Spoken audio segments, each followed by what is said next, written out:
Assalamualaikum warahmatullahi wabarakatuh.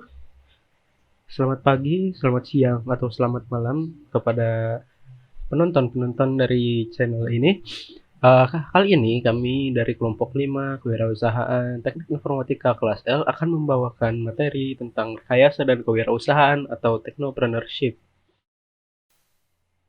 Sebelumnya, tak kenal maka tak sayang, mari bercengkerama berkenalan bersama anggota kelompok 5. Yang pertama ada saya sendiri, Saihan Nabawi, ada Muhammad Istobir Fuadi, ada Hendra Pratama, dan Dwi Purnama Sidik. Sebelum kita membahas lebih lanjut mengenai technopreneurship, marilah kita berkenalan dulu tentang apa itu teknologi.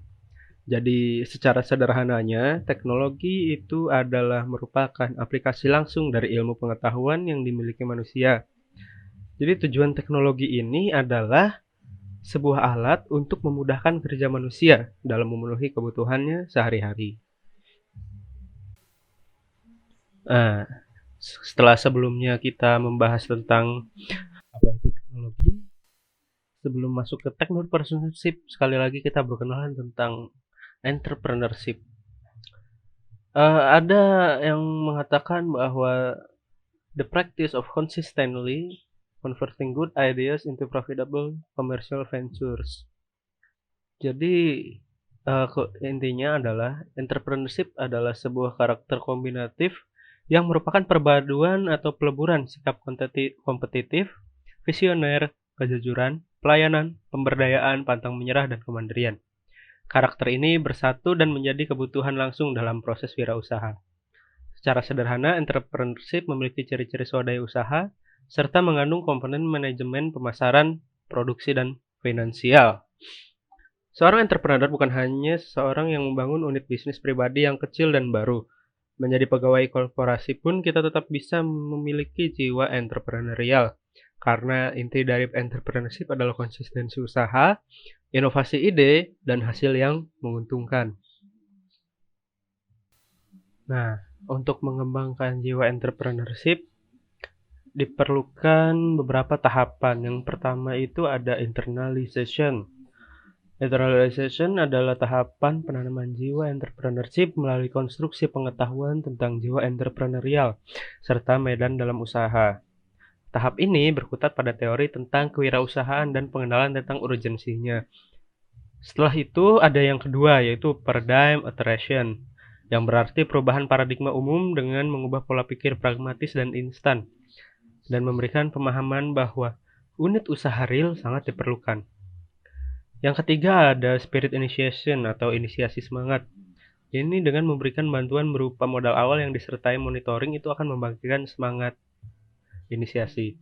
Lalu perlu digelar sebuah medan kompetisi untuk dapat mengembangkan usaha tersebut dengan baik. Nah, selanjutnya langsung saja kita memasuki ke pembahasan kita yang utama, yaitu tentang technopreneurship.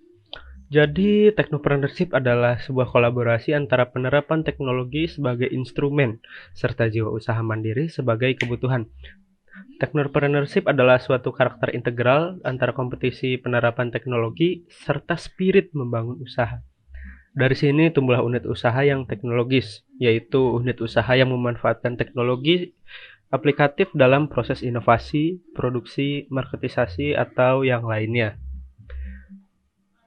Menanamkan jiwa teknopreneurship bukan perkara yang mudah karena ini berhubungan dengan dua hal yang kompleks yang perlu ditanamkan, yakni kesadaran teknologi dan semangat entrepreneurship. Wirausaha di bidang teknologi yang mencakup teknologi semikonduktor sampai ke aksesoris komputer pribadi atau PC.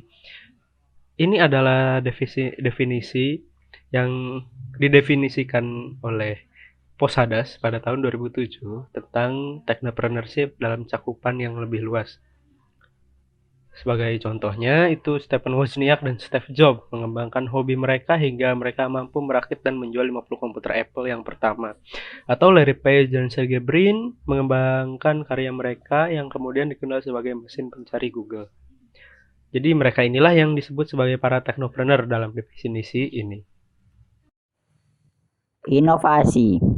Inovasi menurut John Adair tahun 1996, inovasi adalah proses menemukan atau mengimplementasikan sesuatu yang baru ke dalam situasi yang baru. Macam-macam inovasi.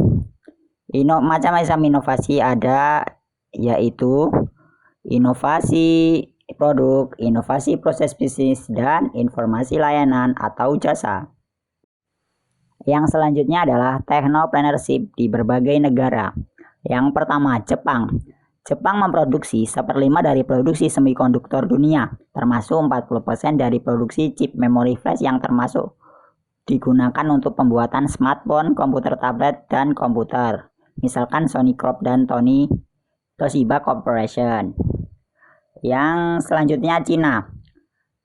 Perusahaan-perusahaan Cina mulai menunjukkan kiprahnya di dunia internasional. Akuisisi IBM oleh perusahaan Cina Lenovo di tahun 2004 dan akuisisi perusahaan televisi Prancis Thomson oleh Guangdong membuktikan bahwa technopreneurship di Cina semakin kukuh.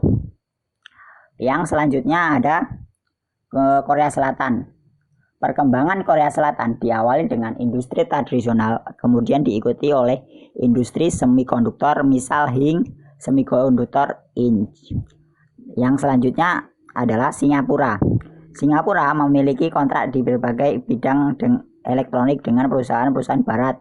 Kemudian diikuti juga oleh manufaktur semikonduktor, misal Olo Singapura memproduksi The Cube MP3 player mini. Yang selanjutnya adalah Indonesia. Indonesia sebagian besar wacana di negara kita mengarahkan teknologi sebagai dalam definisi kedua, terlebih di masa krisis global seperti sekarang ini, maka peluang berbisnis lewat internet semakin digambar-gemborkan. Ada bahwa kepercayaan bahwa technopreneurship menjadi solusi bisnis di masa lesu seperti ini. Terus yang terakhir ada Taiwan. Taiwan terkenal dengan industri aksesoris komputer pribadi, misal Acer, Asus, BenQ, Dell, dan yang lain sebagainya. Yang selanjutnya adalah pemahaman technopreneurship di Indonesia. Technopreneurship yang dipahami dalam makna sempit ini justru akan menjadi bumerang bagi pelaku bisnis karena ini akan menciptakan ketergantungan terhadap teknologi buatan barat. Dan ini tidak sejalan dengan semangat technopreneurship yang dikembangkan oleh negara-negara Asia lainnya. Yang kedua, selain itu, inovasi yang berkembang belum mampu melepas ketergantungan tersebut karena masih berskala individu, seperti inovasi dan kreativitas dalam pembangunan website, penggunaan teknologi web 2.0 sebagai media promosi. Terus yang ketiga, inovasi yang diharapkan adalah inovasi dalam pengembangan kapasitas lokal dengan basis teknologi dari dunia barat sehingga mampu melepaskan kita dari kungkungan ketergantungan penggunaan lisensi dan ketergantungan teknologi barat. Kampus Mobile Technopreneurship.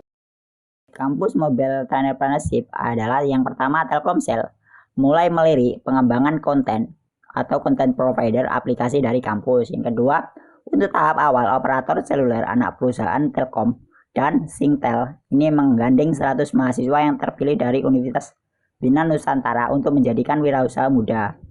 Yang ketiga, kegiatan ini disebut program Mobile Technopreneurship. Yang selanjutnya ada Sun Meruvian Technopreneurship Center. Nah, jadi Sun Microsystem dan Meruvian meresmikan pusat inkubator Sun Meruvian Technopreneurship Center atau disingkat SMTC yang ditujukan untuk mengembangkan keahlian tambahan untuk memulai program kewirausahaan informasi teknologi di kalangan mahasiswa. SMTC ini bertujuan untuk memperkecil gap antara dunia industri dan pendidikan sehingga dapat saling memberikan manfaat, mensosialisasikan program kewirausahaan berbasis informasi teknologi dengan pola kemitraan.